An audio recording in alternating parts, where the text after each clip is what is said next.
Hello and welcome to the Clever channel. I am Jason, your host. It's 8:30 in the morning. I'm in the backyard. It's quite a warm day already. Comfortable to be out here. It's not supposed to get too hot. And just wanted a bit of a change. I don't feel up to going out on my Quingo yet.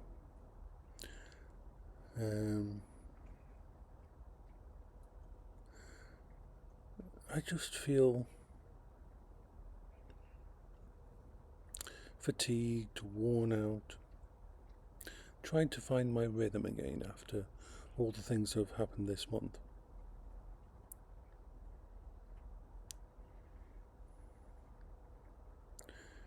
It's strange to deal with all of these problems on top of what I normally deal with.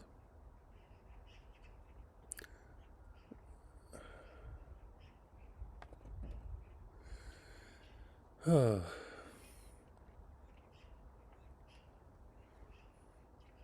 thought coming into the backyard and that would give me a bit of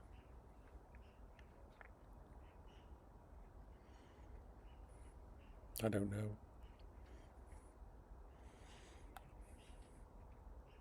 Not going to America, that's a biggie. That was a future goal. That was a, yay, I'm finally doing what Paola wanted me to. I'm going to meet my friends. I'm going to do something special.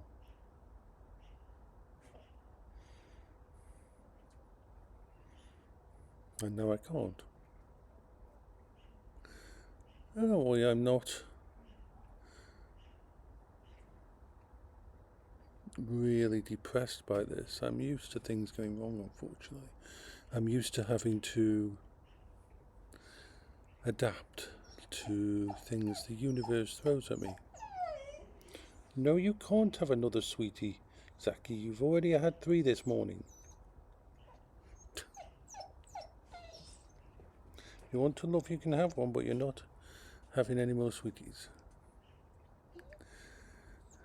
I still class myself as lucky. I'm not in the best condition, but at least I'm alive. I've got a house, which a lot of people don't have that security and luxury. I have friends who actually care about me and accept me for who I am. I had a wonderful relationship with my wife. I got to spend 20 years with the person who was not only my best friend, but my love. A lot don't get that. I had a mother who accepted me for who I was and tried to help me at all times. Some people don't have that. And I've got Zaki here, who loves me, and is a whiny little doggy. Yeah, you are a whiny little doggy.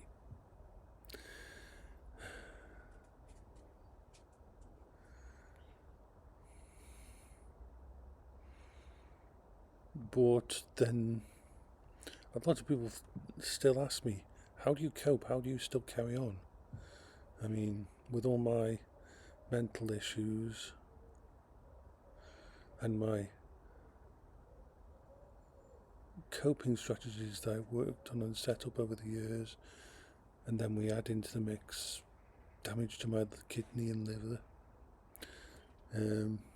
my blood pressure, which is still not going down, even though I'm on a new medication. This is not the best place. I'm doing a check of my blood pressure this morning. I always test it out in the morning.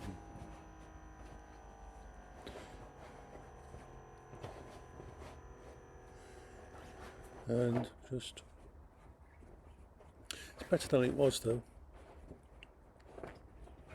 So let's see what my blood pressure is at the moment. It undulates during the day, but let's take a reading today. Okay. Come on.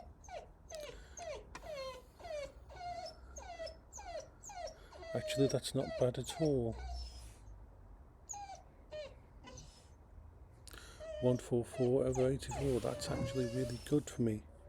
So maybe the medication is finally kicking on, the new medication, because I started it at the beginning this week.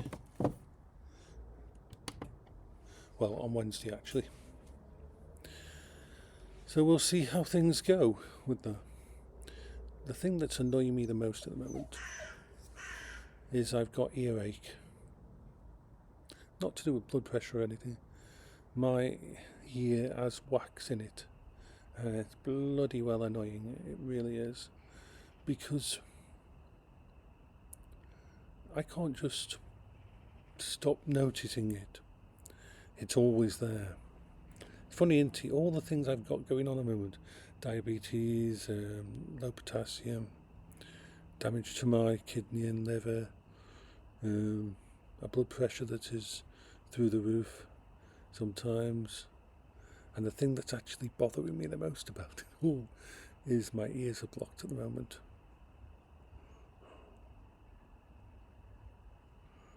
So I'm trying various things to unblock my ears, because the hearing on this side is almost, I'd say, about 50% of normal. That's how blocked it is. And I've tried all the normal things and it's not opening up as much as it should. So I'll just have to see what happens with that. But it is amusing to me that of all the things, and the reason this is so bothering me so much is because my brain can't stop thinking about it.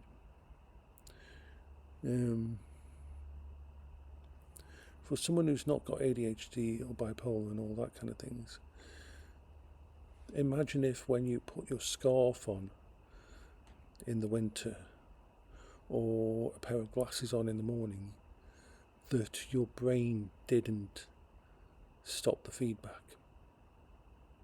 See, for normal people, when you do something like that, put a watch on, put glasses on or anything like that, you're 5, 10 minutes, 1 minute, your brain stops notice the feeling. When you put a pair of gloves on, if it's cold, once you've got the gloves on, your brain understands that the feedback from the actual material on your hand isn't that important. So it sort of filters it out. And the same happens for everything you do. I don't get that. It's always there.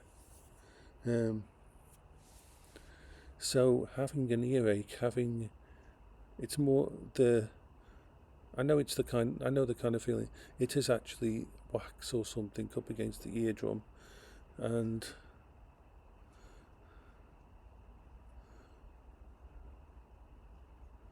I'll have to, I don't know who deals with that kind of thing anymore, whether it's dealt with by your doctor. But I've tried all the normal things of the droppers, the water droplets and everything, the different kinds of ear-friendly thingies to get rid of that wax, and it's just not working the way it should. And there's not much I can do. Yay. So yeah, I've got lots of life-threatening problems, and the thing that's actually feedbacking into my brain all the fucking time is earwax.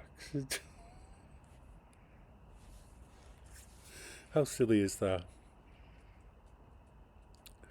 So what else? I don't know how long I'll stay in the backyard. took a lot of energy to put all the stuff together. Here, I'm using the MacBook Air. I fucking love this MacBook Air. I am not a Mac user. I'll never be a Mac user, but I am now, aren't I? I love it. It's crazy how good this system is.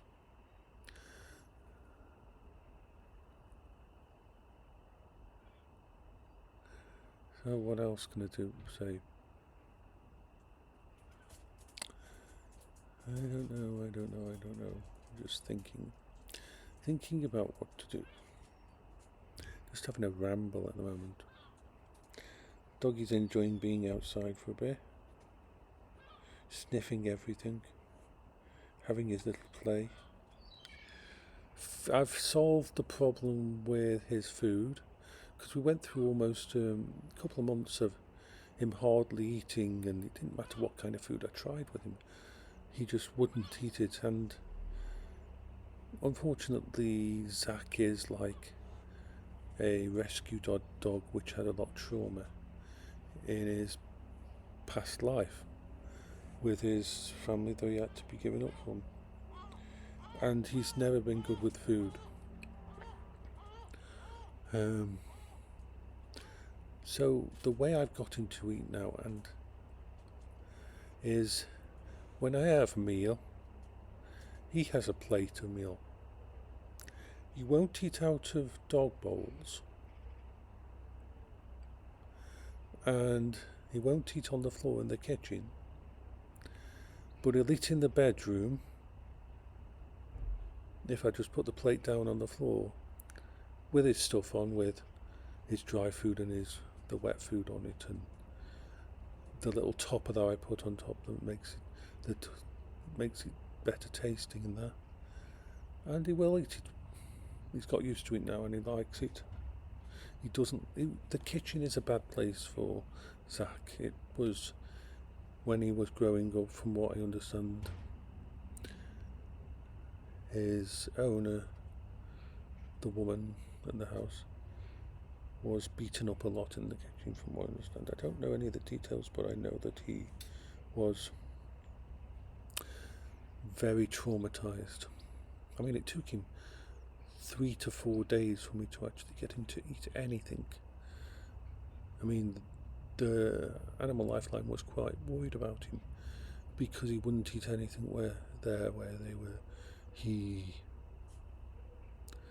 I had to basically, on the third or fourth day, I managed to get him to have some KFC chicken out of my hand.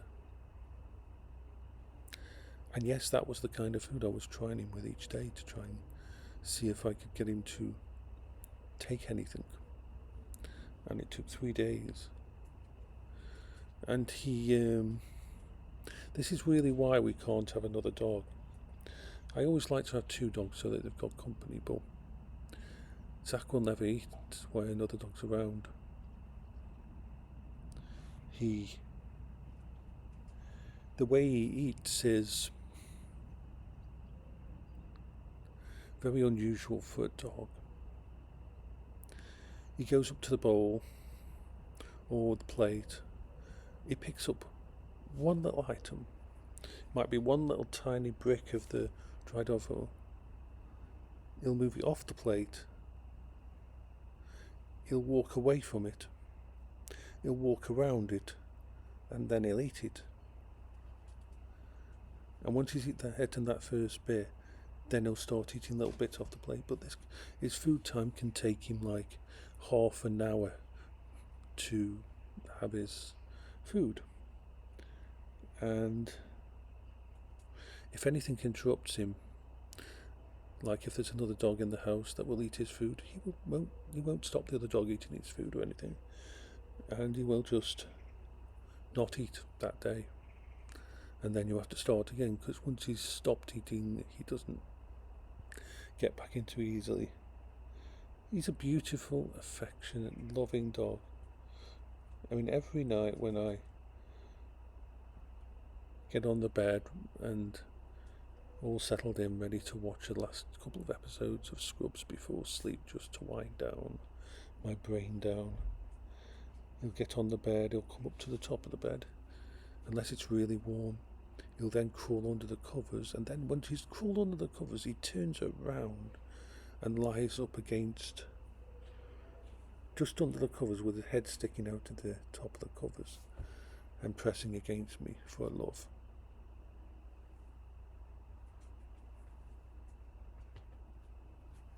So he's beautiful, Zach is. So,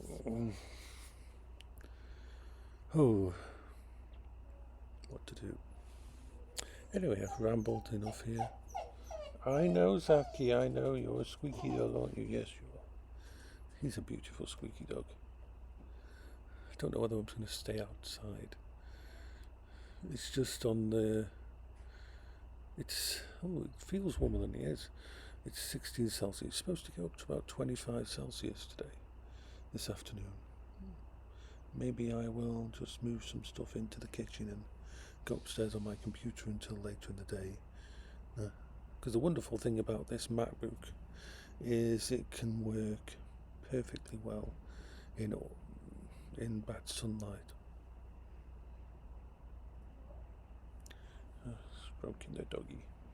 So I will say bye bye for now. Take care of yourself.